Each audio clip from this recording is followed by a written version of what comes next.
Pastor Nick is not here this morning. He has the opportunity to actually be preaching this morning over in Michigan. I went over there for some Christmas, some festivities, which is good. Gives me the opportunity to come have some fun with you guys. I just want to thank all you guys for this last year. We're right about that point where I actually took the associate position here last year. So we're right at about a year, and I just want to thank you for the year that we've had, and just continue to thank you for just your support and your grace to me. There's always a difference between styles, between kind of Nick and myself, and sometimes when somebody else gets up that's a little bit different. It can be a little bit odd because you kind of get used to somebody's personality. So hopefully you can kind of get used to my personality a little bit when I get up here. And I continue to want to try to get better at preaching, at teaching to you guys, to stand up here in front of you. And I asked Nick, I said, what's some things that I can work on? I said, if I had to focus on something this next year, what's something I can focus on in my preaching? And he says, new socks. So I did. I tell you what, I can't tell you how excited I was at Christmas when I actually opened up socks. And that was not myself 10, 15, 20 years ago. Like, this is like, you open up clothes for Christmas and you're like, clothes? Mom and Dad are like, yes, you need them. And now I'm that parent giving my kids clothes as well. So when I opened up socks, I was thrilled and even more excited that they weren't blue and gold. So if I would have got a Christmas gift from Nick, that's what it would have been. So this morning I want to go over a little bit. We're going to continue in Matthew. We're actually going to go over the wise men. So just kind of continue in the story of where we're at in Matthew. And just be able to continue with where the story of Jesus is. But this morning I want to look at kind of what we see in Matthew. I'll pray first, and then we'll read the text, and then we'll kind of go through what we have this morning.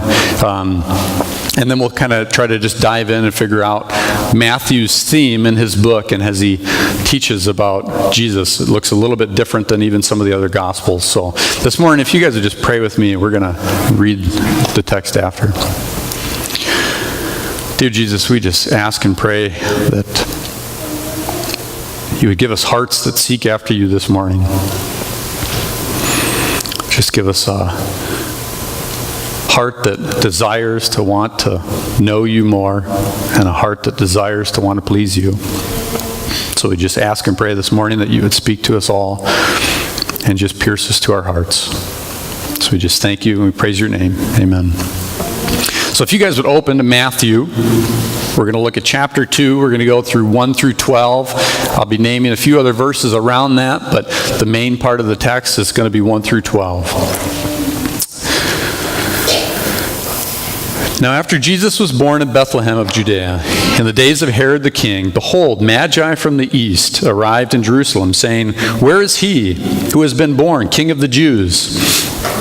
For we saw his star in the east, and have come to worship him.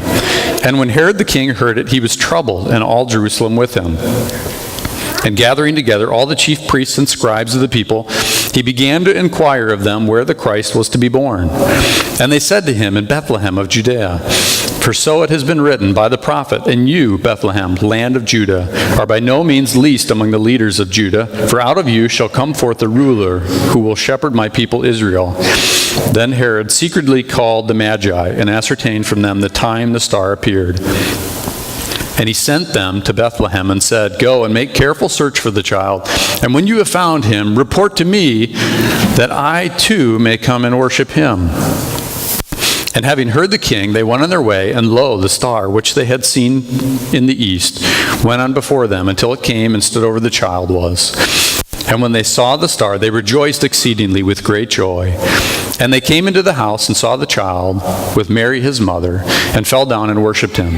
And opened their treasures, they presented to him gifts of gold, frankincense, and myrrh. And having been warned by God in a dream not to return to Herod, they departed for their own country by another way. So one of the things that we really see in here is if you look at the theme of Matthew, The theme of Matthew really has a lot to say about worship. It says a lot about worship, where your heart is. There's a lot of these questions that come up in Matthew. If you look through Matthew 5, we get into the Beatitudes, what we call it, and then we'll get into the Sermon on the Mount a little bit. Matthew writes about these things. And Matthew 5, we see, blessed are the pure in heart, for they shall see God. It's this picture that Matthew is pointing to, this purity of heart, for seeing God, for your worship, to have right worship, to have a purity of heart, to be without ill motive.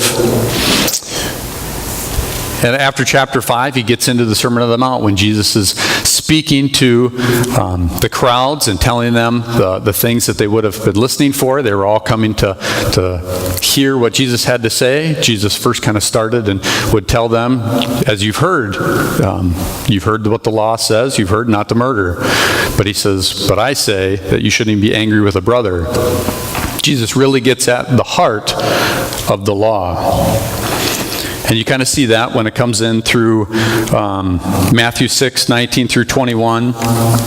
In this, it says, do not store up yourselves treasures on earth, where moth and rust destroy, and where thieves break in and steal, but store up for yourselves treasures in heaven, where neither moth nor rust destroys, and where thieves do not break in or steal. For where your treasure is, there your heart will be also. Matthew talks about this picture of treasure, and where your treasure is, where your heart is. When I say treasure to you, what are some of the things you think of? For myself, one of the things that I think of is pirates. So a few years ago, there was a movie series that had come out called Pirates of the Caribbean. And in this movie series, you see this picture of pirates and what they're trying to do with the treasure. And what are the things that the pirates are doing with the treasure? They're doing everything that they can to get it, to have more of it, to protect it, and to not give it to anybody else. They're pretty good at that picture of what you would naturally think of, what we think of with treasure. Treasure is that thing that you're supposed to protect and hide, keep from everybody else. It's a little bit different than what we see when Jesus tells us where your treasure is, there your heart is also. We see a little bit different picture when we look at the Magi, the wise men that came from the east, because the Magi did something different with their treasure. And we'll get into that a little bit more here when we talk about Magi. But as we continue to ask even what worship is, what the main thing of what worship actually is, you can really see some of those points of purity of heart.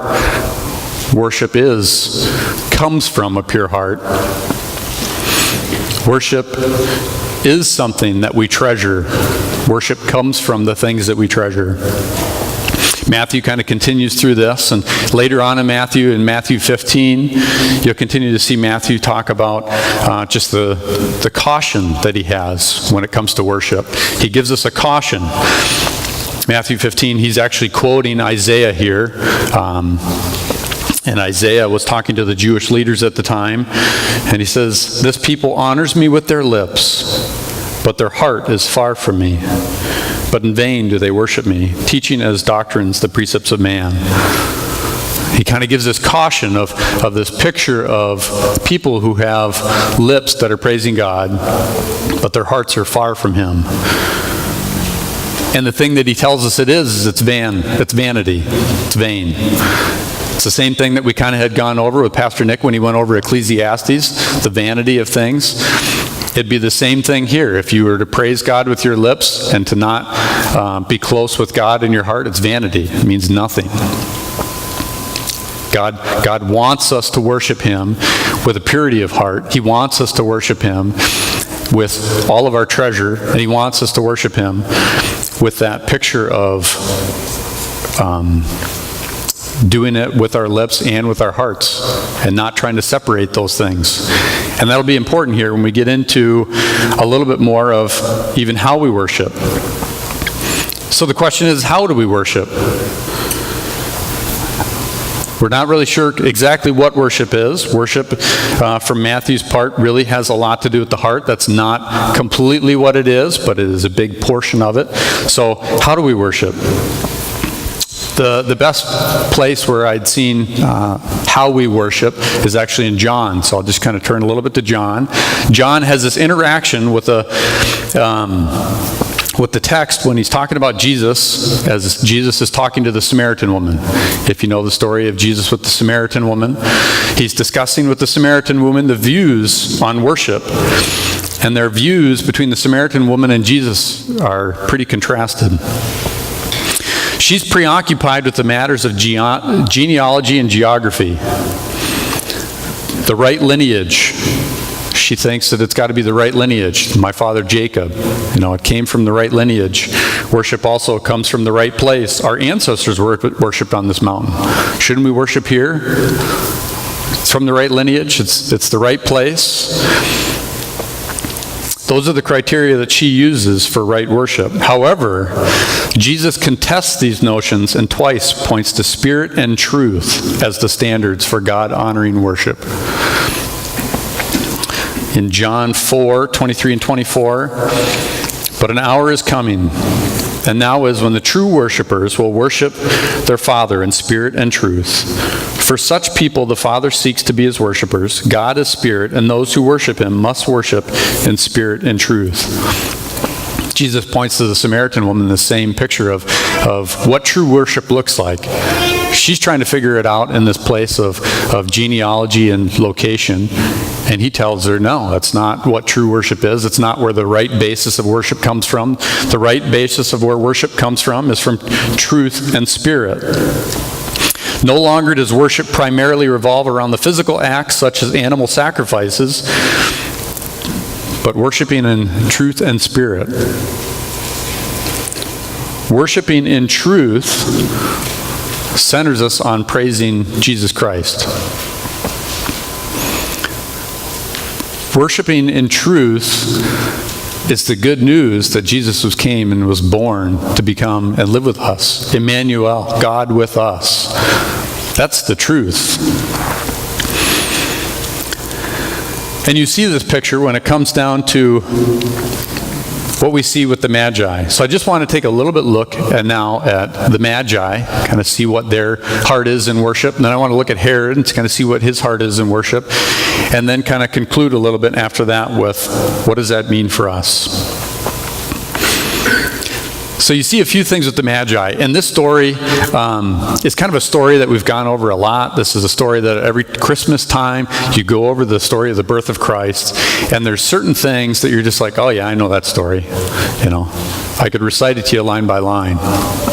But the neat thing is the Bible is the living Word of God.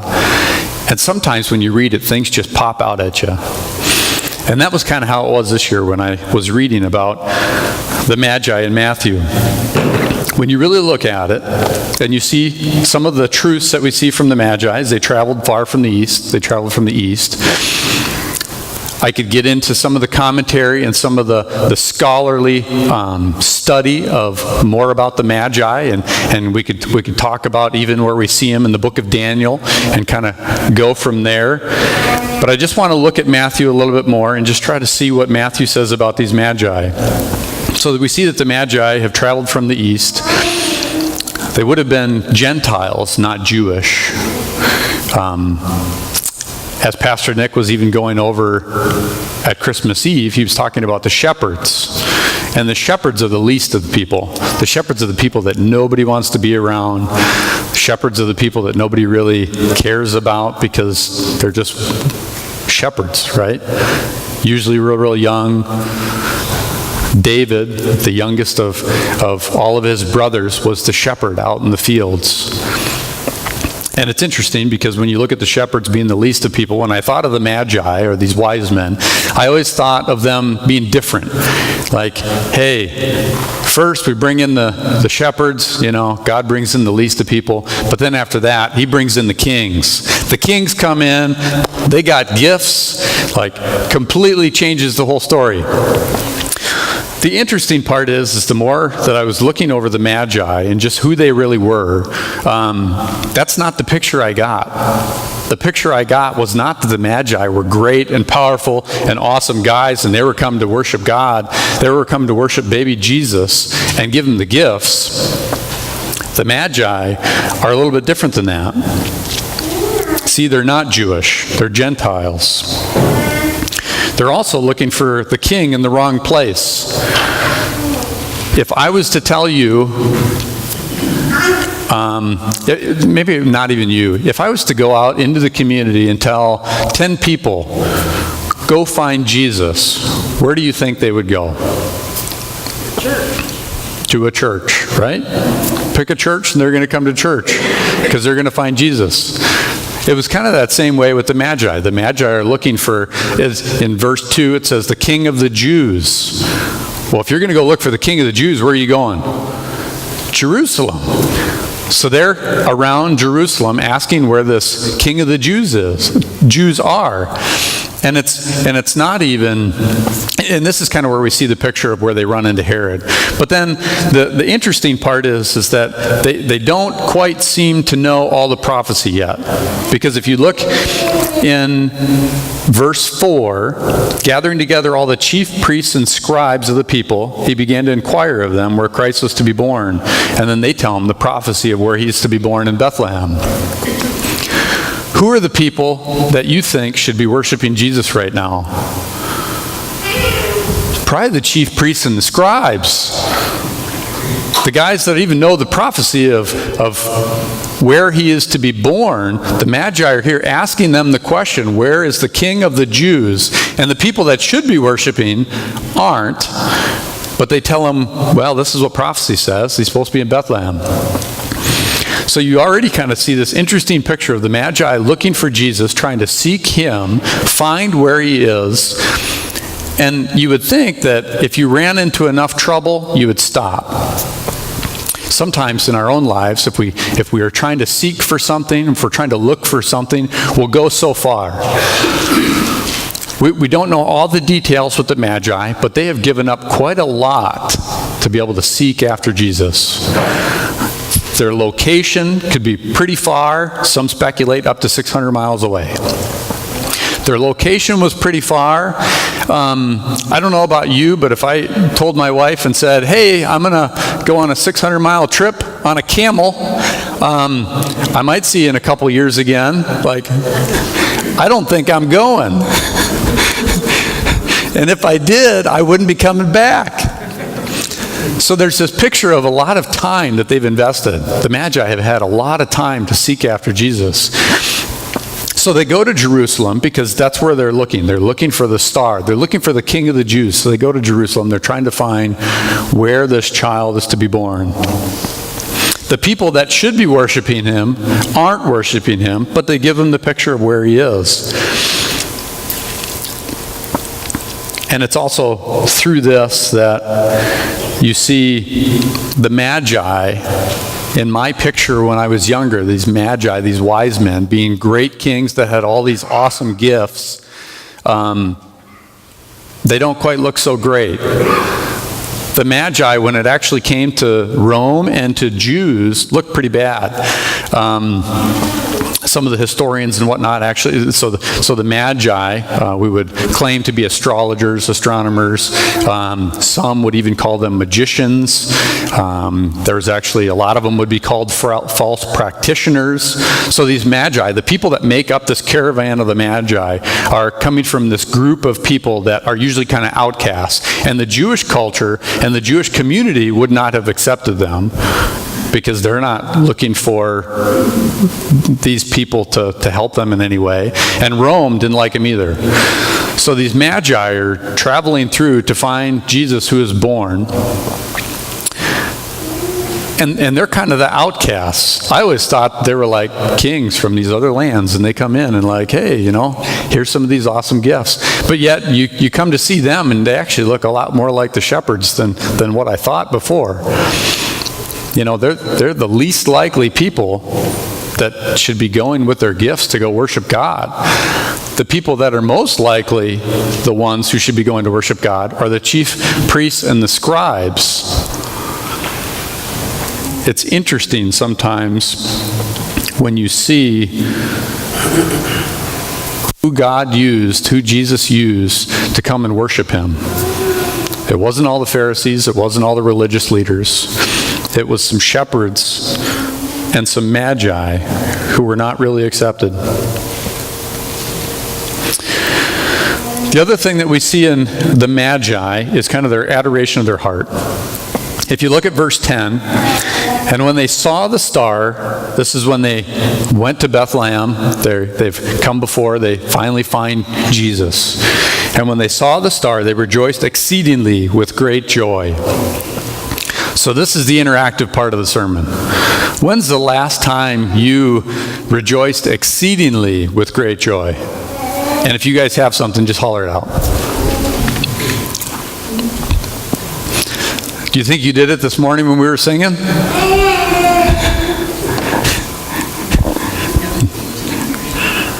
So there's a few times in people's lives, and I was trying to go over this myself and figure out the last time or even some of the events that would take place when you would rejoice exceedingly. A few of the things that I had thought of was maybe on your wedding day. So this is, guys, I'm trying to give you one here. Be like, yeah, that was a good day, okay.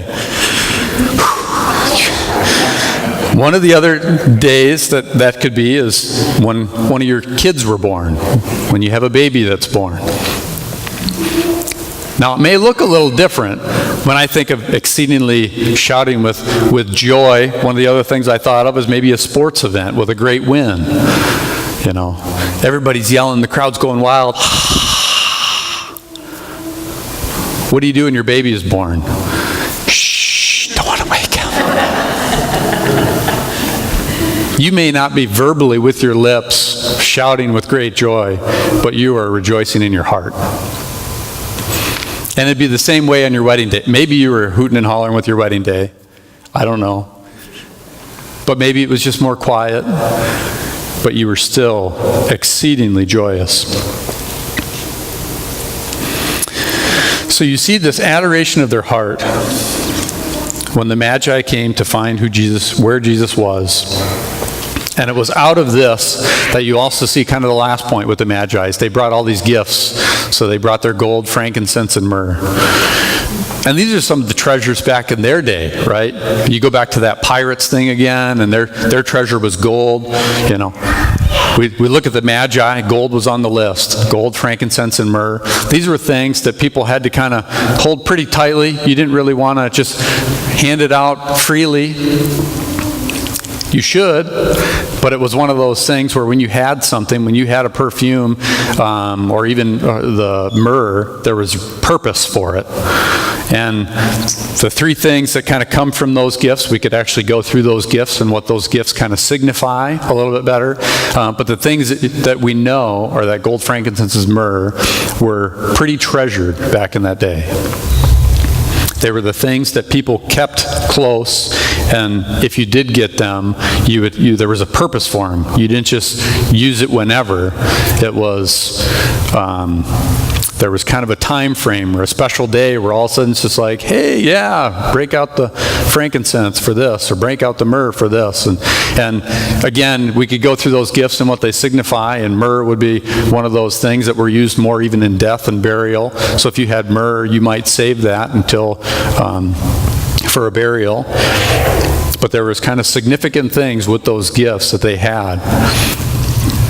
Christ came to be born, but he also came with the purpose of dying. He knew where he was going to go. He knew that he was going to die on the cross. And his whole purpose for coming was to atone for our sin.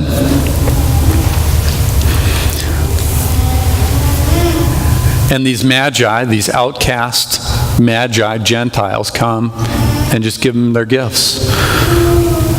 Say, we know that you're worth it, to the point where we're going to give you all these things because you're valued higher to us than these things. True worship is valuing or treasuring God above all things. When is it in our life that we value or treasure God above all things? First off, you kind of got to look and figure out what you treasure the most, what those things you want to hold on to. But you can see the Magi, and there's this difference between Magi and Herod, and we're going to go over Herod here in just a second, and you'll be able to see really quickly, Herod's kind of an easy one when you go into his worship, but the Magi, when you look at them, When they're worshiping in spirit and truth, the right worship is the basis of right giving, right learning, and right service. So the things that you give, the things that you're trying to learn, and the service that you do for others comes from that heart of worship. Worshiping in spirit and truth. So now let's just look at Herod real quick. So we kind of went over the Magi, got to see what they worshiped. Herod, verse 8, tells the Magi he wants to worship him, the child. Kind of interesting part here in the story when Herod says, hey, go find him, come back. Just tell me where he is so I can worship him. We kind of talked about that in John a little bit, truth and spirit. He's saying stuff with his lips, but that doesn't mean that his heart's behind it, right? We find out really quickly where his heart is. If you continue, and I'm going to go just outside of verse 12 here just a little bit in these next few verses. If you look at verse 13 kind of gets to the point of where Herod is and what his purpose is. Joseph is warned in a dream again to flee to Egypt because Herod is going to search for the child to destroy him. You see really quickly what Herod wants to do. Herod wants to find the child. They both want to find the child, right? They both want to find Jesus. The difference is what they want to do. The Magi are there to worship him with exceedingly great joy. Herod just wants to find him so he can destroy him, so he can kill him. And it continues in this. He searches for the child, and then Herod gets upset when the Magi don't come back and tell him where he's at. Why? Because again, he wanted to destroy this one child. That's all he's looking for. He's just looking for one child to destroy. That's Jesus. When Herod doesn't find him, and when the Magi don't come back to him, what's he do? If you go to verse 16, then Herod saw that he had been tricked by the Magi, and he became very enraged, and sent and slew all the male children who were in Bethlehem and in its environs for 2 years old and under, according to the time which he had ascertained from the Magi. So he's just going to look for Jesus so he can destroy him who has been prophesied to be king of the Jews. And when he can't find him, he figures, I'm just going to kill everybody 2 and under. The interesting part is, again, as I was studying, I don't want to get too far off topic as far as what we're really reading in the text, as far as what the Bible says. But there's some other historians out there, and there's a Roman historian, a Greek historian, and a Jewish historian that kind of really talk a lot about these stories. And there's nothing for these historians to lie. You know, back in that day, if you would have had the similar story or the same story from the different historians, it was probably true. Same thing back then. Some of these historians actually talked about Herod. They called him Herod the Great. And Herod the Great, interestingly enough, was also called King of the Jews by Rome. Not by the Jews, obviously, but by Rome he was called King of the Jews. Octavius and Antony actually sent him out before he was going to take over that area in Palestine and called him King of the Jews because he was going to be over most of the Jews. And then when he became over the Jews, he wanted to appeal to them a little bit more. So he appealed to them by marrying a Jewish woman. So after he married this Jewish woman, he had some kids with her. And during this time, these historians actually claim and say that Herod killed his own kids that were under 2 years old. So the prophecy said that there's a child to be born who's going to be king of the Jews. Herod is so scared of what's happening that his Jewish wife that he had taken to appeal to the Jews in this time, in this place, he killed his own kids to make sure they didn't grow up and overthrow and overpower him and become king of the Jews. There's one historian that actually doesn't claim that he killed 2. He actually, just before his death, killed the 3rd one. But they say that he killed 2 of his own kids to try to stop what was happening. So you can kind of see Herod in his worship. And I could continue with Herod. Herod has kind of got this shock and awe kind of personality. He's shockingly awful. And even with Herod, if you continue with his life a little bit, he actually gathers up a lot of these Jewish leaders, some of the prominent figures in that around Jerusalem. So that way, when he died, he also had these other people killed because he knew that when he died, nobody was going to care.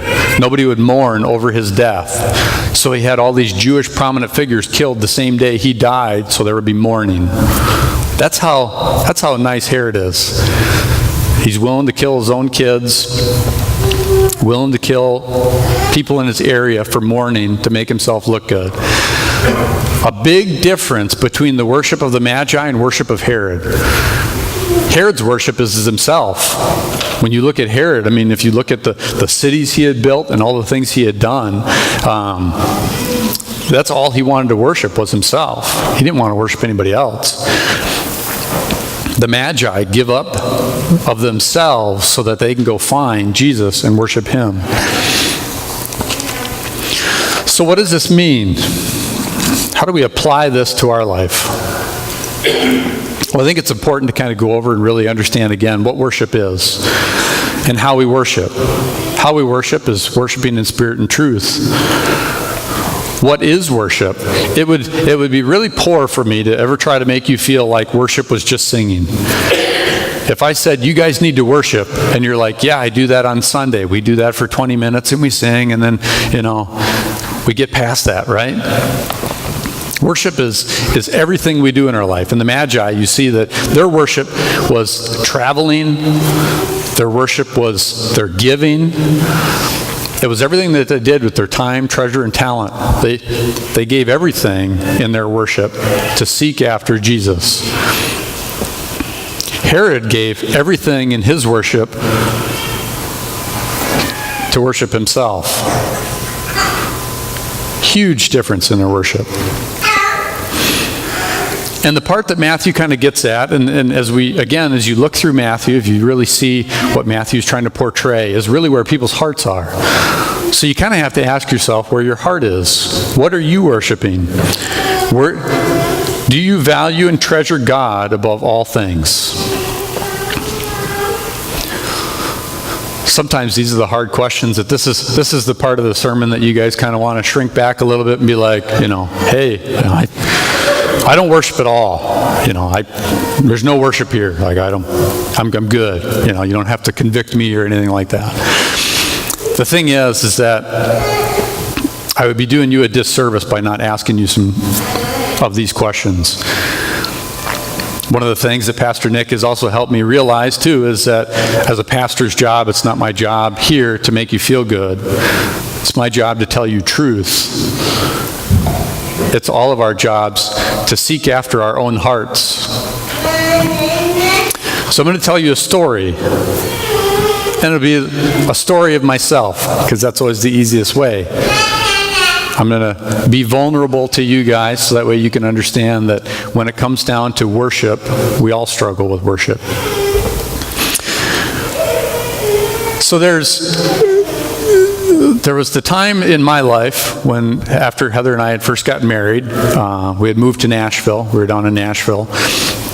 And there was different things that I was worshiping when I was in Nashville. Again, we're always worshiping. There's always things that we're worshiping and valuing. It just depends on where we're prioritizing those things.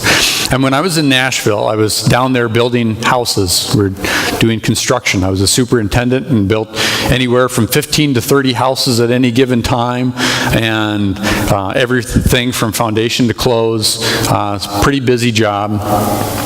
Didn't pay a whole lot, but there was other incentives. So one of the things that was going on during that same time was we moved down. Yeah, I'm a really, really great husband, so I asked Heather and said, hey, you're 8 months pregnant. Yeah, let's move. Right?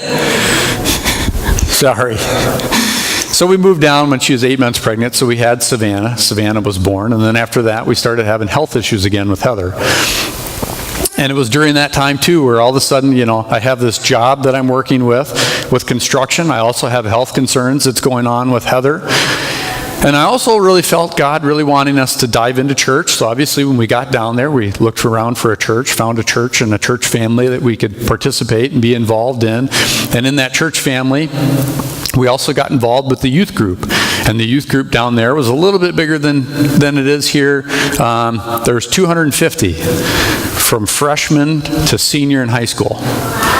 It was a pretty big church.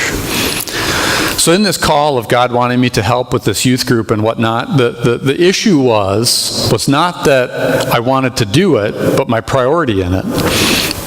The thing is that when it came down to building, the things that my heart was seeking after at that time was that, again, the pay wasn't really great, but the benefit was that you got the opportunity to build a house for cost. So the goal was that you would try to go and build a house, and contractually you'd have to live in it for 2 years. So you build it for cost, live in it for 2 years, sell it, build another one, live in that for 2 years, sell it, and the third one typically you could just about pay cash for and have a house free and clear. That was the benefit of being there with little pay. And my heart was after that. I was looking at lots, looking at house plans, trying to figure out what we were going to do, what lot we were going to put it on. I had my plan. And I was worshiping that every day, figuring out things, all my time, energy, things were getting consumed into that. On top of trying to run back and forth to the hospital, helping Heather. And there was those three things that were trying to battle in my worship life. And the difficulty is my priority was completely wrong. I was focused more on trying to build a house for us so that way I could provide for my family, so we could financially, get better than what we were doing, eating ramen and everything. But the thing is, I was trying to provide for my family, That's a good heart thing, right? Providing for your family. On top of that, again, I was trying to help Heather, going back and forth with health things, trying to help my family, trying to think of her. That was a good thing, a heart response, right? I'll be honest. During that whole time, my lips would tell you I was praising God, and I was focused on Him, and I was relying on Him, but I wasn't. My lips would tell you that, but my heart was not close to God during that time. And my worship showed it. Because if it came down to any of those three things, and when it came down to my job with building or Heather's health, it always took first place. If somebody from the youth group asked me and said, hey, I need your help, would you be willing to sacrifice for me? It was, sorry, don't have time, I can't do that now.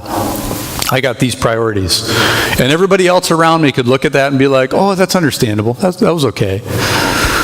But I used it as an excuse. I used Heather's health and I used my job as an excuse to put God on the back burner. Because God was calling me to help disciple, to help with kids. So this is what God did. God said, hey, I know where your worship is. I'm going to bring you back to me.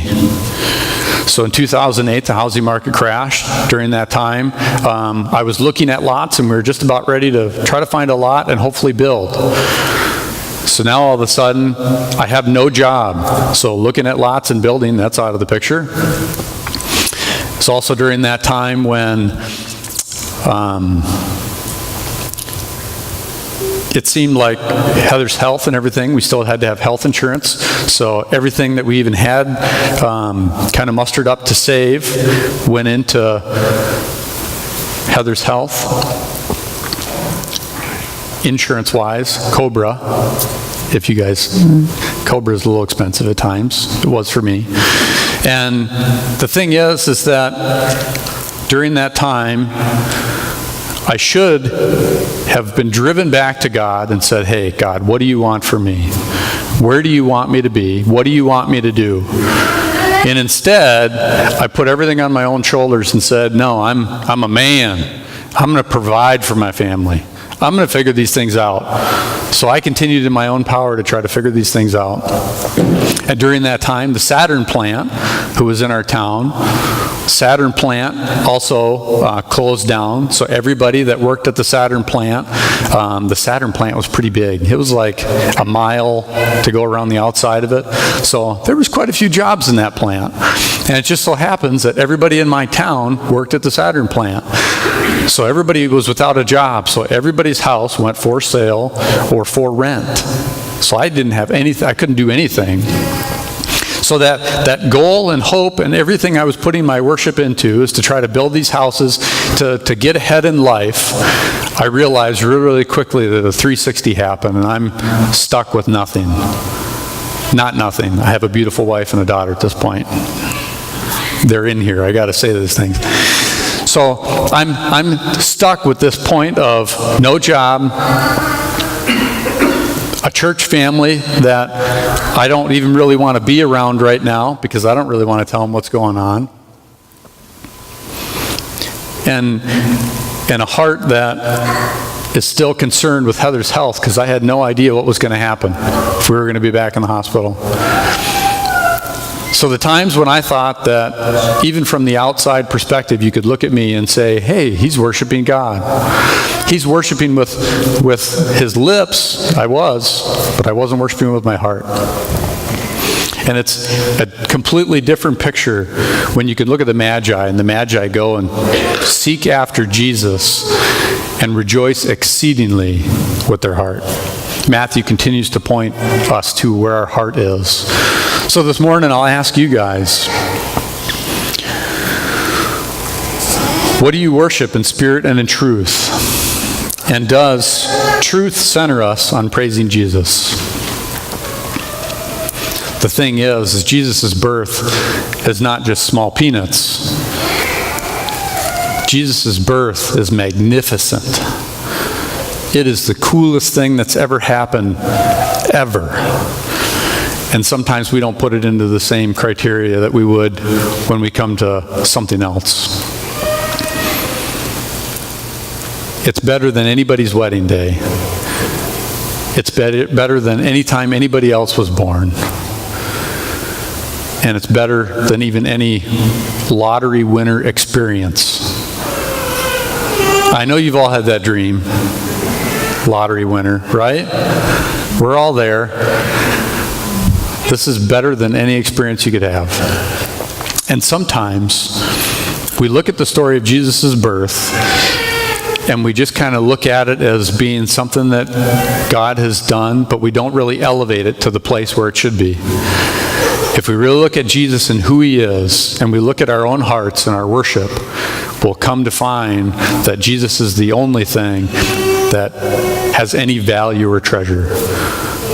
And when we just got done with Ecclesiastes, you can see really quickly with King Solomon, when he sought after all these things, he found it to be vanity. When you look at the birth of Christ, that is the picture that we see that is so glorious. So if you guys would just pray with me this morning, and then we'll sing another song in worship. And I will expect that you guys will rejoice exceedingly with great joy. Dear Father, we just thank you for this morning.